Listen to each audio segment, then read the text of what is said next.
So we were approached by Sport Aberdeen. They had secured this funding through UDecide, and they were asking us if we had any young people who'd be interested in learning a little bit more about workshop and bike maintenance. And we were more than happy to take them up because we've got a good group of young people who wanted to learn a little bit more around workshop skills and also have got a good interest in learning about bikes as well.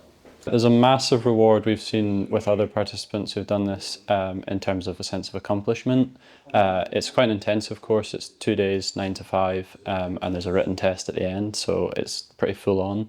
But the sense of achievement you get when you do it is great, and then it gives you a nationally recognised qualification in bike repair. If you were working in a bike shop, what it would mean is if a bike got delivered, you could take it out the box, get it all set up properly and send it out the door and be happy with it. So it's giving people that sort of base level of setup and maintenance and repair. The UDecide funding is being used to pay for the Velotech courses themselves. Velotech is, like I said, a nationally recognised qualification.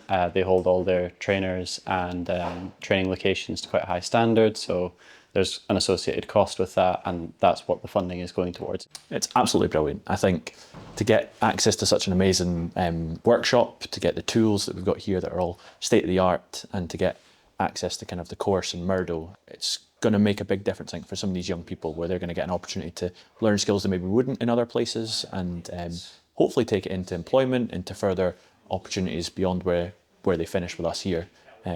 So I think it's really exciting for the young people to get an opportunity they maybe wouldn't have had normally. I think it's been really successful. There's been a lot of enthusiasm from the people who've joined, and with UDecide being area specific within the city, people in Northfield are really excited about it, but when we've mentioned it to people in other parts of the city, they're really keen on trying to set up something similar. So now we're exploring where we can look at sort of taking this further for more people to get that opportunity.